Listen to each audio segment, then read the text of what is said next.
How's it going, Riftbound enjoyers? So last weekend was the Hartford Regional Qualifier, and this was the last regional qualifier in which the Volibear Best of Metal card was available. So I went for the metal card once again, trying to get it with dragons.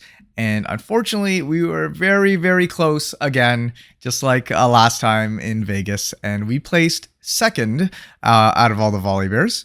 It was a very fierce battle on day 2, and me and the third place Volibear were actually both on dragons. So in this video, I'll be talking about my dragon Volibear list, what changes I made since Vancouver, and what kind of things I would change for if I were to play it again. At the end of the video, I'll add some gameplay footage on how I actually practiced for this regional and how that practice helped me win every single Master Yi matchup I played against. So jumping into the deck list, we're pretty much on the same kind of build since Vancouver.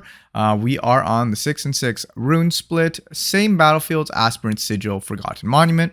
We're still on Forgotten Monument just because of the amount of decks that can double conquer. The best of lists by Billionaire have been running Paper Tree. I don't think Paper Tree synergizes as well with the Dragon deck, mainly because most of your dragons are no power. So you actually end up getting to 12 pretty quickly without the help of additional ramp. So that's why we're running Forgotten Monument in this. Our sequence of battlefields is generally going to be Sigil first, in game 1. If we lose, we'll go Aspirants with our going first game, and if we win, we'll go Forgotten Monument for our going second game. This works pretty well because a lot of decks are running their double conqueror battlefields going first, like for example LeBlanc with the Windswept Hillock and some other decks that I don't remember off the top of my head. But we'll jump into the deck. It's pretty much the same as my Vancouver list. Well, the only big difference is that I replaced the Dragonsoul Sages with Dazzling Auroras, and the fact that I also removed one Herald from the main board. We also added an extra Falling Star into the main because there are a lot of matchups where Falling Star is really strong, notably Diana, Master Yi, and even LeBlanc. And then we added an extra Sky Splitter in the main because Sky Splitter is so good. I think a lot of my games I just won because my opponent didn't play around Sky Splitter, and that is a big blowout card that you can have in this deck. I am down to 2 Herald of Scales. I realized that having 3 Herald of Scales is actually really, really greedy. Another reason we're down to 2 is because we do have the Auroras here, but I think even if we didn't have the Auroras, just having 3 Herald is not it. I think it's fun because there's like the power fantasy of being able to pull off like the super 30 might in one turn. But the reality is you don't really want to see more than 1 Herald of Scales in your games. The current meta is a relatively fast meta, and Herald of Scales, it's a little bit slow unless you perfectly curve it out. And if you draw this late game, it's kind of a brick. So that's why we're down to 2 Herald of Scales. And for our sideboard, we have our 1 Punch First. We have an extra copy of Challenge, an extra copy of Falling Star, in case we want to play around with those ratios for depending on the matchup, or if we just need more kill spells. Like for example, certain matchups they don't have a lot of units, like Diana. So the more kill spells we have, the better.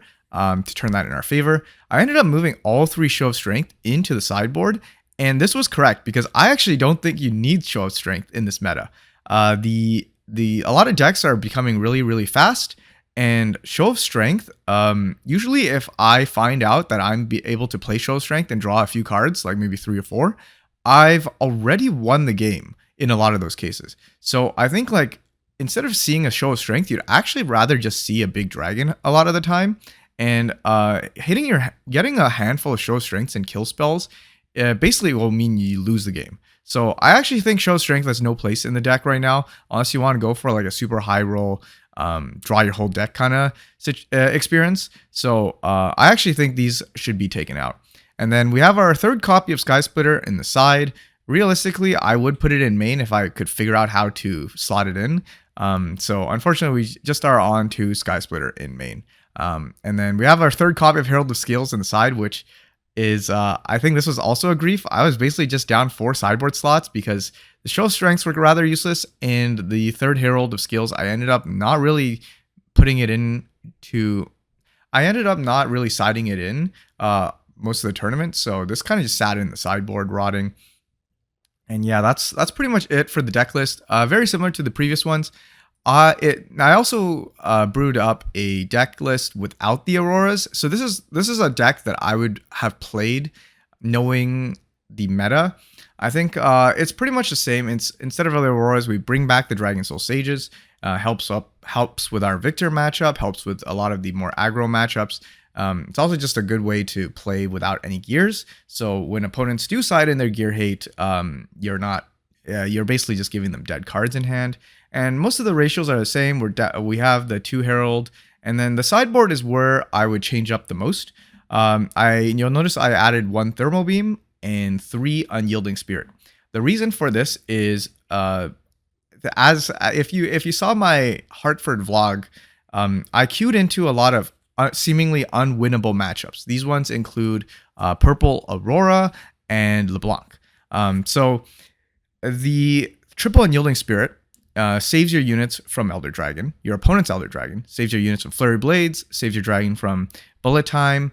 So in the Aurora matchup, it's actually quite key. The Thermo Beam is also really important, not just to kill your opponent's Aurora, but also their gear. So suppose they have the shovel out, the last rites. If you Thermo Beam, kill their Auroras, kill their gear, and then clear their board with your own Elder Dragon and Falling Stars, you can actually win the Purple Aurora matchup. But obviously, this is like considering a good, like the best case scenario here. And then Thermo Beam also has uses against Azir, which I didn't hit any. It also has uses against like the backpack Ezreal stuff, and especially Irelia too. I think it's also quite good, especially if she has a lot of GAs and Zanyas. So I think like if you are to play a non-Aurora variant, or if I were just to update the sideboard, I would have Thermo Beam in here. We have triple Unyielding because this basically is protection against opponents' Elder Dragons. It's protection against our opponent's Ruin Rex, because I got demolished by the mirror image onto my Elder, and then Ruin Rex destroy my whole board. So Unyielding Spirit I think is going to be a 3 of, even though a lot of matchups you will not require it. I don't really understand, like I mean, like if you want to gamble and potentially like not dodge those matchups, you could just replace these with 3 Auroras and side them in, replacing the Dragonsoul Sages, so you can flip-flop between non-Aurora and Aurora Volibear, or Aurora Dragon Volibear. So this is the deck list that I would bring if I were to redo it again. And yeah, I feel like it wouldn't have changed much of my run if I played this. In fact, it would be better for the run that I had played. I might have won some of those unwinnable situations. And for another thing is, Unyielding Spirit also helps significantly in the control matchups and Victor as well. Because if they Decree Bellows you can actually survive a lot of your, as long as they don't do it on the last turn, you can survive, save your board with Unyielding. So definitely a good card. It's a very meta specific card though. If you hit a lot of Yees and Dianas, it won't be as good. But yeah, if you hit the other ones, this will be very useful.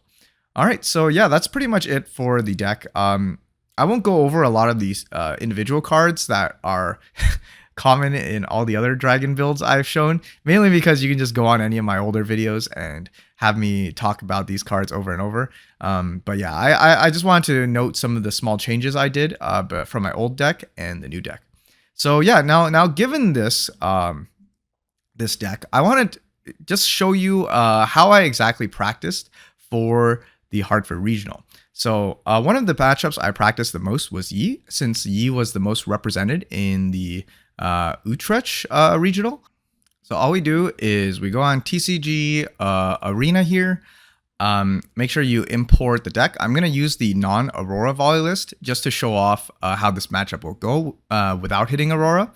And you just open two pages of TCG Arena, copy the code, add it here, connect, and now you have control of both players on both of your screens. I won't show the other screen because it's literally just the same thing, but on the other side. So you start.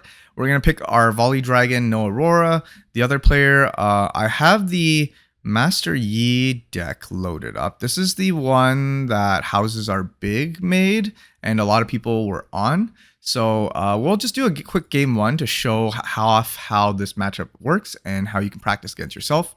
So I believe Master Yi starts Seat of Power, we'll start Sigil of the Storm. And it looks like we have been chosen to go first.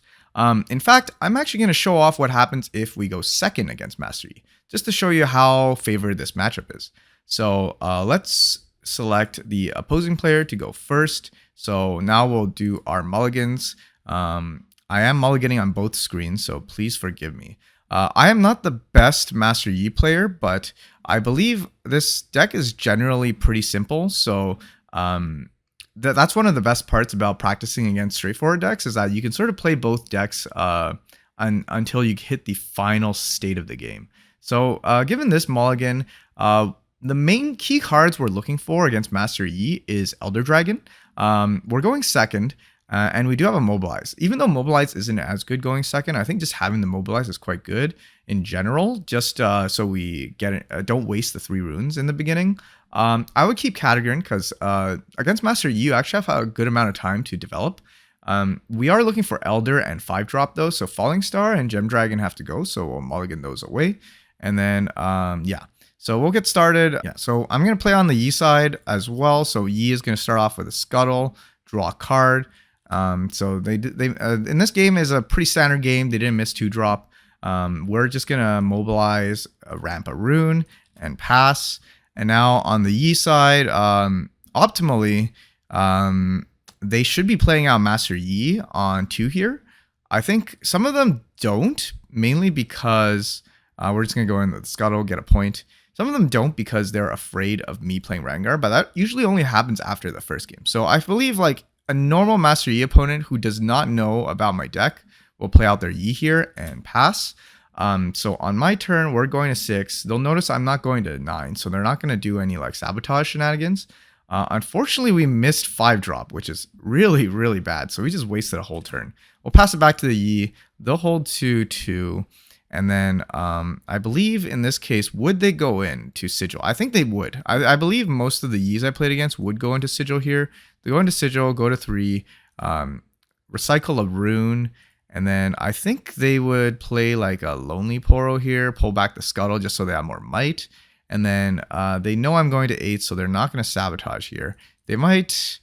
they'll probably leave up some runes in case they're scared of me dropping like a Dead Bloom or something. Because at this point, the Yi player doesn't know I'm playing dragons. So they might assume I'm just on regular Aurora. And they might, I think at most, they'll hide a card here, which is a Zanya, so they can play it off of the Poro Death Knell. And that's probably the end of their turn. The thing is, Yi doesn't have a lot of units to develop every turn. So most of the time, they're just going to place units at battlefields and pass. And then in that case, we can do some stuff on our own. So Yi is going to 5 next turn. We're not looking great because we missed 5-drop. We're just down 5 runes. But we can Dune Drake, we can ramp. And I think one important thing to do here is to Sabotage, because right now we're kind of really far behind. So we need to make sure that we don't lose our units that we place on the board to like a Charm or something. So we'll see that Yi has a bunch of stuff, a lot of scary cards, 2 Punch First, a Sabotage, and On Guard.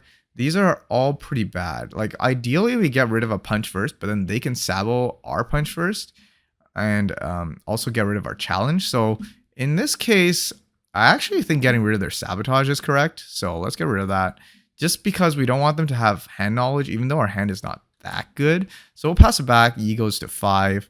This is looking pretty grim. My Master Yi hand is actually kind of brick. There's really nothing to do here. So we'll just play a first mate and pass because there's nothing to do. And then now we're in a pretty tricky spot as Volibear because Master Yi is going to 7. We still have 2 turns before they outright win. So I think what we could do, the line here is probably either play out our Volibear Furious or play out Kadregrin and dig for, what is it called? Probably dig for Elder Dragon. The thing is, we know that their hand doesn't really have much. It's literally just 2 Punch First and On Guard and a mystery card. So I think at this point, playing the Volibear Furious might be fine just because we can actually engage and fight. The thing is, the double Punch First is really bad, but we can actually get rid of one of them with the Sabotage. So I think in this situation, just to be rune efficient, we're going to play all 10. We're going to play Volibear Furious and then ramp 1 with Volibear Legend. And there's no reason to go in with Dune Drake even though we get the +2 because there's just too many tricks up on the Yi side. We're gonna have to get rid of them one by one. So Yi comes out. Yi's turn. I think there's really nothing to do here. I can play a 1, 2, 3, 4 for Akshan. I don't even know if they would play Akshan here because no, they definitely would. Because the thing is, if I play a random Aurora all of a sudden, the Akshan, like I already lost the game because the Aurora is just gonna flip one card. So I think in this case, oops, what did I click? In this case, you would just play Akshan and pass, and then now we are set with it. Sorry, I think Yi goes to 7 here. Yeah, so Yi goes to 7 here. We now have to clear both sides or we lose the game. In this case, I think we're definitely playing Sabotage. We're definitely playing Direwing. The Kadregrins don't do anything here unless we want to stack one side and hold it. So we'll just start off with a Sabotage, and then Yi is forced to do something. In this case, Yi is a good Yi player would always defy here. They do have the defy. I do have the defy in hand. So we defy the Sabotage, but now we know exactly what's in their hand. We know they have 2 punch first and on guard, and that's it. So in that case, we always play out 1, 2, 3.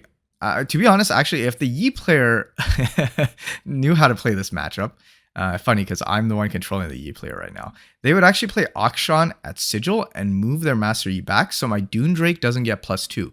But the thing is, a lot of the time, people don't really know what Dune Drake does. Like, I'll tell them what it does when I play on the field because they're going to ask me, what the heck does that do?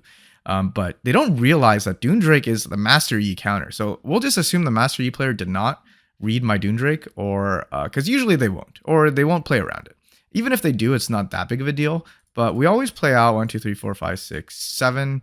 We don't have to play out Direwing, actually. We can leave it as a surprise. Our first thing is we want to clear both sides, right?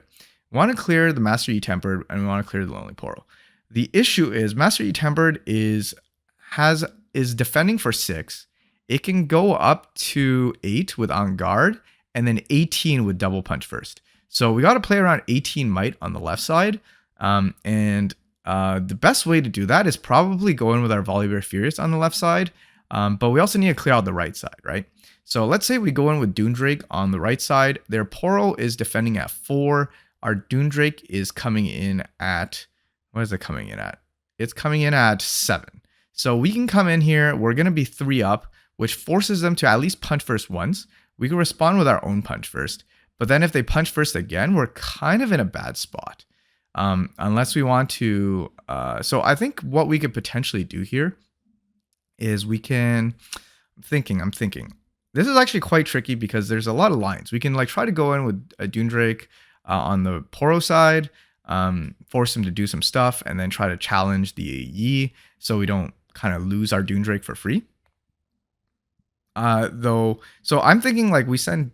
Okay, it's kind of hard to speak while thinking, but I'm thinking we send Dune Drake on the right side. We're +3 over the Poro. The thing is, Master Yi is probably not going to punch first the Poro. Just based on, like, it doesn't make any sense. Why would they punch first the Poro when they can punch first the big guy, the bigger one? So I think if we go into the right side on the Poro, they will most likely not spend any spells because the Poro it defends it defends for 4 and it also draws 1. And Master Yi's hand is kind of bricked right now, so they probably want to draw. So that basically leaves us with going on the Master Yi side. And we want to kill the Master Yi before the Poro, mainly because if our opponent draws an extra card, we don't know how to play around that. So I think the play is we potentially send Volibear in. Volibear deals 5 damage, which my opponent would have 1 health left, and they need to get over Volibear. Volibear is essentially attacking at 9 + 5. So I basically have 14 damage on the Volibear, and then if I punch first, I go to, that's like 19 damage worth, and then I can survive double punch first on guard. So I think the correct line is we send Volibear here, we target Master Yi with the Volibear 5 damage. So Master Yi will take 5 damage, he's defending at 6, he has 1 health left, and now my opponent is forced to make a choice. Do they expend the double punch first and the on guard on the Master Yi? And I think a lot of the time they will, because the issue is if they let me take this, they have to send the double punch first on guard, coming back. Which theoretically, if you knew the matchup enough, you would actually let the Master Yi here die, because I think the double punch first and the on guard allows you to survive, because Volibear right now is attacking with 5, right? And then if you double punch first on guard, let me think. So let's say they flip the Zhonya's, Master Yi goes back to base. They have 8, 11 might, and then they have to get over both sides. So as Master Yi here, what would they do? So if they lose both these sides to my Dune Drake Volibear, they would have to, they have essentially 12 might in hand. They would have 10 might in base. They would have 22 might. And if I play Volibear, Dune Drake, and that's 13, 14 might plus Kadregrin is 9. 14 plus 9 is 20. I can't do math right now. 23. So 23 might. I would have 23 might. They would have 22. Unless they draw a charm, they basically lose the game. So I think most Master Yis in this spot, they actually would do the double punch first and the on guard. So assuming they do the double punch first, or at least they wouldn't do double punch first. They would do one punch first, and then I would show my one punch first. So I'm going from 9 to... No, sorry. So Master Yi here, if they want to survive this, they have to double punch first. Yeah, so they would double punch first. Let me just add this counter. So the Master Yi double punch first, it would go to 16 with a total of 5 damage. And this will allow them to survive my Volibear, because my Volibear only does 9 damage at the end of combat. So 9 plus 5 is going to be 14. So this allows them to survive if they double punch first. So they double punch first. That's fine. I let that resolve. And then I will play my own punch first. Whoops, let me just double punch first here. And then I play my own punch first, bring Volibear to a 9 plus 4, which is 13. 9 plus 5, 14. 14, sorry. Math is hard. 14. And now 14 is enough to definitely kill this. So they actually wouldn't even on guard here, because there's no point. Yeah, so Master Yi would not on guard here because there's no point. So what they would do is they would react with Zhonya's, flip the Zhonya's. Master Yi goes back to base. It's all fine and dandy. I conquer, I recycle, and that's probably, and then now I can go into the Poro. So now Dune Drake comes in. It's attacking for 7 to the 4. Even if they on guard here, they wouldn't be able to save the Poro. So Poro dies. Master Yi draws a card, and now we go to 2. Now we just have to figure out where we stack our units, so we don't get super punished. I believe we are floating 2 right now because of the Sigil of the Storm and the punch first. So we can actually play out Kadregrin from hand. So 2, I would play Kadregrin on to Seat of Power. And then we draw 3, 1, 2, 3. Mainly because we want to defend Dune Drake. We want to play around Charm in particular. So Charm is a pretty scary thing. And we also have Direwing in case my opponent tries to stack. So we'll leave it at that. So that was a pretty tough turn, but we basically took over both battlefields and we've set up the wall. So Yi has a very hard time to get over this wall. They basically need primal strength to do so.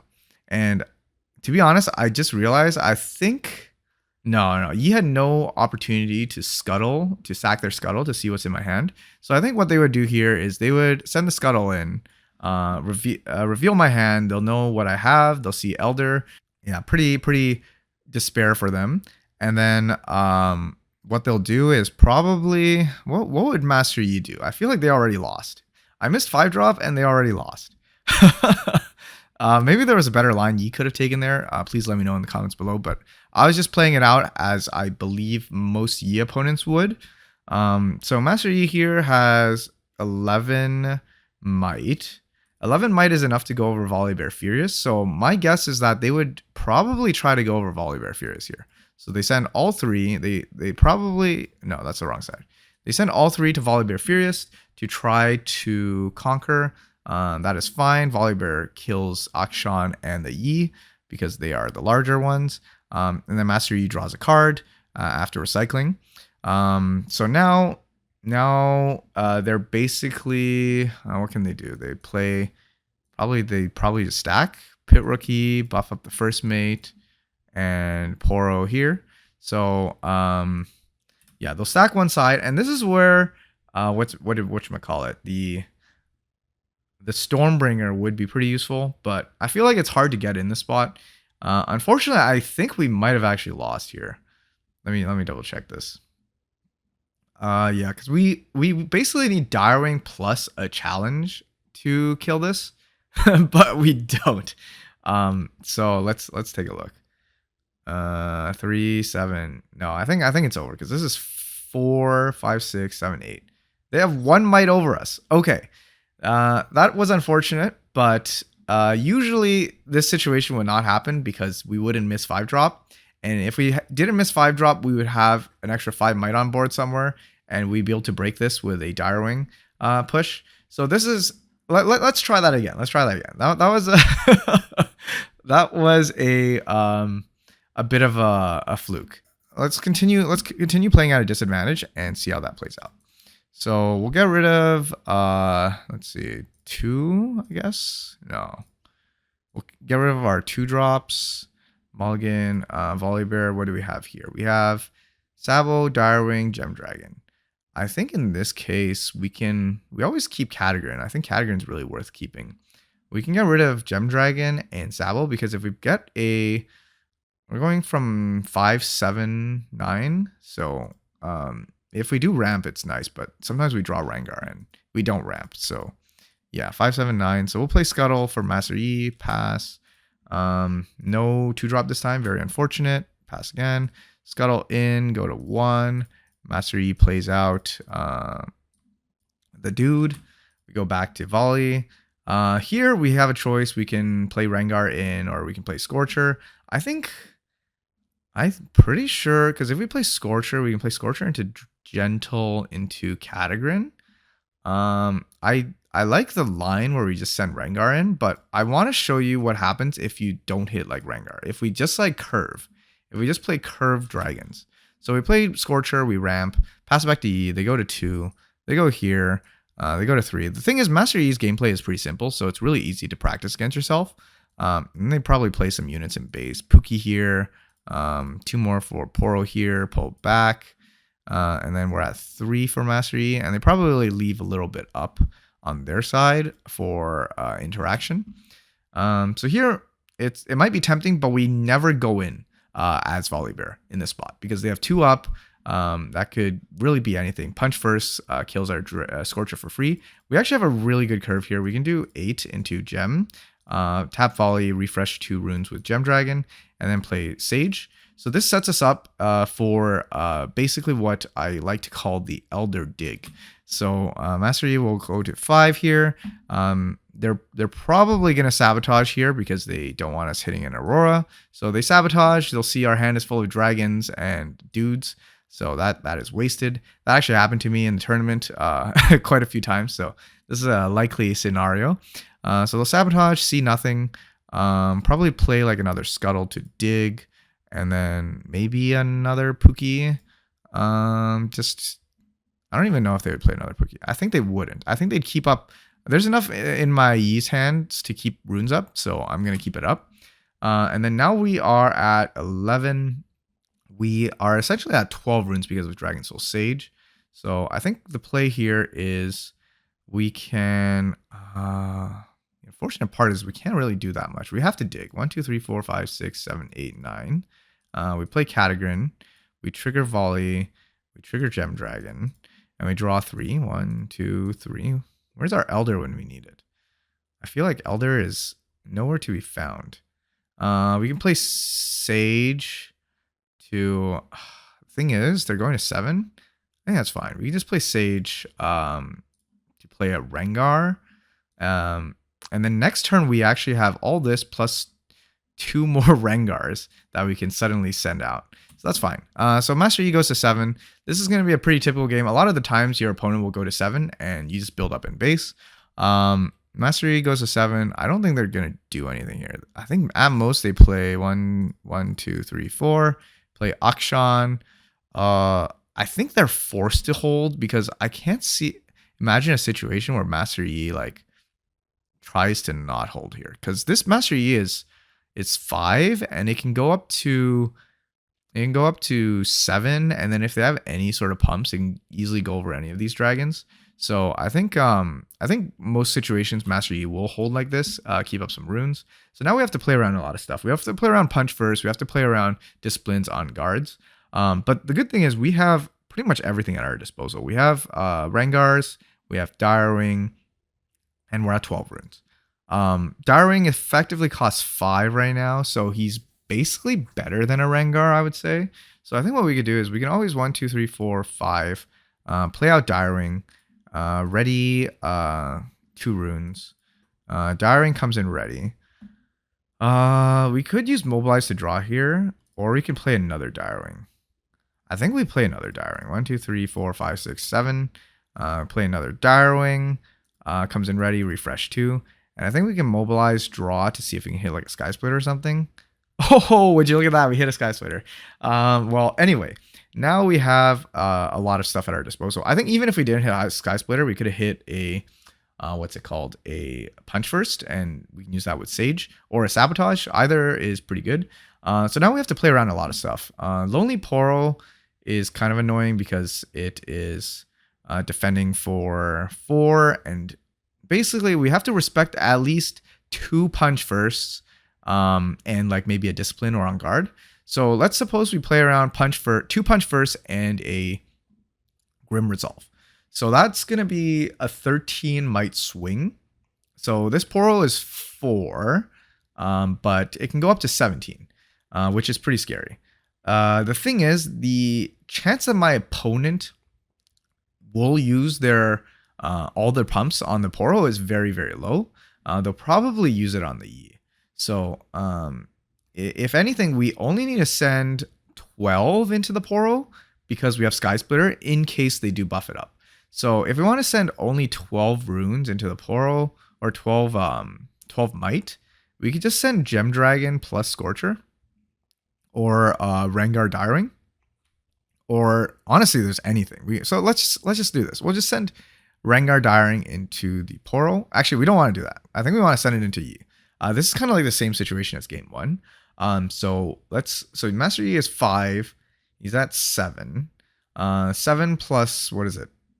14 is 21. So we want to send 21 might in here. If we don't want to if we want to play it safe, we could send 16 might and then finish off a Sky Splitter. So if we want to do 16 might, we can send Kadregrin plus the Gemdragon.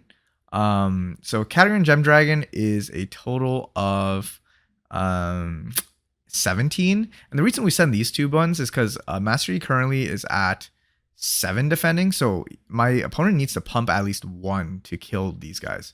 So in this case, my opponent is probably, I feel like, would they pump? I think they would pump at least once. They have a discipline, so they'll play a discipline, draw a card. And then, so Master Yi here goes from a 7 to a 9. So they can trade with Kadregrin. And I see they drew a On Guard and a Grim Resolve, so that's not enough to get a good trade. So they'll just trade with Kadregrin, no biggie. Kadregrin's dead. We'll conquer to 1. Recycle a rune. And now we just have to get over this Poro. Very easy. If we're playing around double punch first, we're only playing around 14 might. So we could just send in double Direwing. Not a big issue. And even if they double punch first here, we got rid of all their stuff and we still have more units. So in this case, my opponent, if they, right now they're defending at 4, they could Grim Resolve to trade for 3. I think they would. I think they would Grim Resolve here. to trade with at least one Direwing. And then they also draw a card. And we do get to conquer. So we go to 2, draw a card. And now we have to defend. I think because we have double Rengar, double Sky Splitter in hand, we could just park one dude at each battlefield to get 13 might on each and call it a day. So now I'm pretty sure the reason we want to park both units at battlefields is in case of charm. If we don't put too many units at battlefields, we could get blown out by double charm here. So let me just show you my opponent's hand. So in this case, they have 10 runes up. They need a double conquer to win, or at least hold one. If they hold one, that's fine. We have double Rengar, double Sky Splitter. This hand is actually insane against Master Yi. There's really nothing they could do. Even though we don't have Elder, I'm pretty sure they just lost here. Because, let's see. So they can, what can they do? They can go punch first on guard. That's a 7 might swing. Onto Akshan, that is 11. 11, which is not enough to get over any of these 13s. If they Rengar, punch first, 11, 13, it's just enough.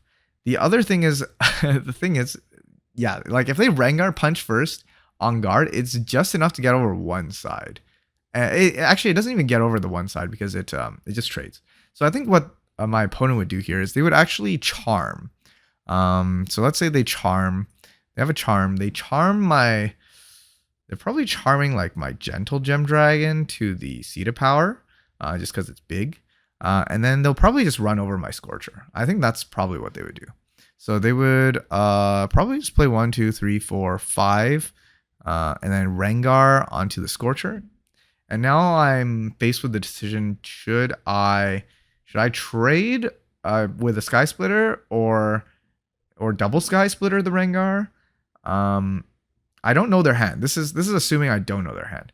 I think in this case I would let it go just because I have so much stuff in hand. So I'll lose the Scorcher. Master Yi will draw again and also recycle a rune. And I think we're back in the situation where they're basically forced to double conquer here.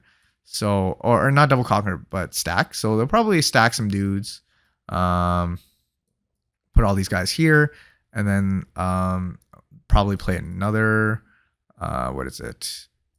Pookie, buff up something here, maybe Rengar.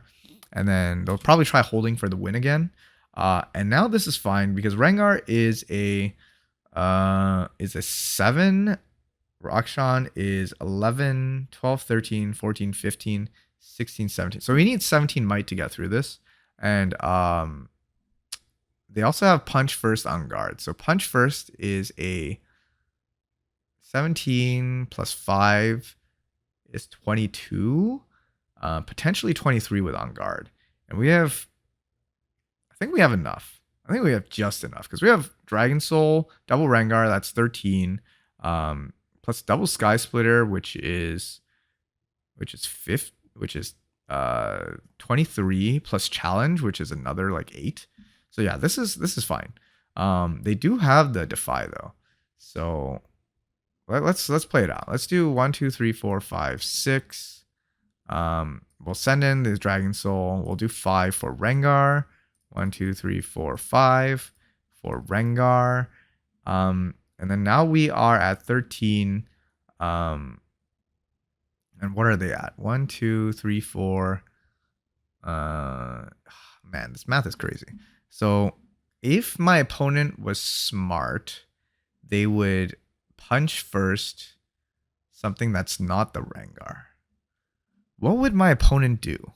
I actually don't know. What would a Yi player do here? Maybe somebody can enlighten me. So they would punch for something. Maybe the Rengar? I feel like by nature of like using this punch first card, you always punch first your biggest unit. So let's just do that. Let's just do, so Rengar's at 7, 1, 2, 3, 4, 5. And now Rengar's at 12. And then Rengar's at 12. That is completely fine with me because we can just challenge. Is it a challenge Sky Splitter? If we challenge, we could get defied here. If we just blast it twice, it will have 2 health. That's not even a big deal. So 2 health, and we have 13. So 2 plus 4 is 6, 7, 8, 9, 10, 11, 12. So yeah, so I think what in this situation, we would actually just blast the Rengar twice with Sky Splitter. And then Rengar basically has effective 2 health left. So this does 10 damage. And then 10 damage. So they have 2, 4, 6, 8, 2, 4. No, 2, 6, 8, 10, 11, 12. So they have 12 total might on their side, and I have 13. So my side would trade with theirs unless they buff something. But even then, it's like, yeah, now they just lose. So basically, this would resolve, and then they lose all their units, and we would potentially full trade here, unless I want to use challenge. I could use challenge, but is that worth it? It's just gonna get defied. So let's assume I play the challenge. Let's assume I play the challenge. It gets defied. No biggie. And then yeah, if I did challenge, I probably would have challenged like something like the Gemdragon here with something on their side. The Gemdragon dying doesn't really mean anything because they have no units on board. So let's assume we trade everything here. There's probably a better line, but I'm just showing off what like could happen on the final turn. So everything here dies. They do not conquer, and then they're also out of runes, so they would just pass. Or I think I would just pass here. So I'm at 3. My opponent draws 1, 2, 3, 4, 5, 6. Draws a camel. They play it out. Here we cannot stay because if that camel conquers the sigil, we're in a kind of a tough spot. So we'll move at least 2 back because we don't want to play. Their only line here is by conquering, and then I think we can act. The thing is, if they have a unit and draw a first mate, we need to leave at least 1 unit at the battlefield. So I guess the best way to do that is just play a Kadregrin at the battlefield, and then draw 4 cards. 1, 2, 3, 4. We can pull back almost everything. We don't have to pull back everything because the thing is, let's say the camel gets on the field. It's defending at a. Oh, but the thing is, they draw 2. I think we actually have to leave 2 units. Because let's do some math here. So camel goes to the battlefield. It defends at 7, 8, 9. And then if they have like primal strength or something, it's defending at 16. So we need a significant amount to punch through that. So I think we need to at least pull back 2 units. If we pull back 3, we're in a safer spot. But we lose to, what do we lose to? Camel goes in. They have 2 cards in hand. They draw a 3rd. We lose to Charm, First Mate, and Unit. That is a pretty unlikely line, considering that they already used a Charm. They already used a Punch first. Oh, no. It's Charm, First Mate, Unit. They haven't seen any First Mate, so... Yeah, at this point, it's like debating. Do you leave one guy here, one guy here? I think the argument is we could just leave the 2 smaller guys there and leave the big guys in base. And then that way we can see what our opponent has. So yeah, I think that's fine. We leave 2 big the bigger guys in base, 2 of the smaller guys here, because if they send a small dude in with a first mate, it's probably not going to do that much. So as promised, our camel will go in. Master Yi will draw a card. Let me just show you their hand right now. It's not particularly good. Yeah, the chance that they draw the out here is pretty unlikely. So at this point, camel is defending at 7, 8, 9, 10, 11, which is not enough. So they would probably just hide this Zhonya's here for the camel, and then pass it back. We're at 4 now, and then we don't know their hand, so we have to assume that these could be like punch first or something, but they can only play 1 punch first, so it could be a primal strength punch first. So primal strength punch first is 12 plus what is this? Camel is 7. 12 plus 7, 19. We have 17. So right now, if they had primal strength punch first, we actually might even be in a pickle here. But the chance of them having it is pretty unlikely. We do have the Sabo, so we'll just Sabo, get rid of an on guard. And then at this point, it's pretty much a wrap. We just send both our, this is a 7. It could go to 9. So we just send our dragons in. And I believe all that's going to happen here is my opponent's going to punch first to trade with the Kadregrin. And then flip the Zanyas, bring it back, and then we'll go to 5, recycle. And I guess one thing we could have done here is we could have played a Kadregrin in base instead of playing the other one here. I think that is the better line. Instead of sacking the Kadregrin immediately, we could have just played a Kadregrin in base. Oh well. Yeah, we'll just play Kadregrin on the battlefield. It's not like it really matters. This game is pretty much over after that one turn where they couldn't clear. And we'll get 4 up. 1, 2, 3, 4. 2 back from Gentle Gemdragon. And we could even smack the Poro if we wanted, just to deny them an extra draw. So we can smack the Poro, Kadregrin, Poro. Poro dies. They don't get a draw. And then we pass it back to Yi. They literally have nothing. They play a first mate. It's not big enough to get over any of these dragons. Pass back, we go to 7, and then at this point you just do whatever you want. Just play another big dragon at a battlefield ramp. Get 2 back. I don't even know. Blast the first mate with the falling star, and then yeah, the game's a wrap. Nothing Master Yi can do to break this. Once you have basically 2 dragons on each side, the game is pretty easy. Here was a win. And I didn't even have to play Elder Dragon. All I did this game was play dragons on curve. So you can see how effective this dragons deck is against Master Yi. So if you're being terrorized by Master Yi at your locals, feel free to bring this deck. I think it's got a pretty good matchup into it. Of course, you could lose, as you saw in those first games that I played. But I would say overall, you're very, very favored. So yeah, that's going to be it for this video. Let me know if you have any questions or comments in the section below. And as usual, thanks for watching.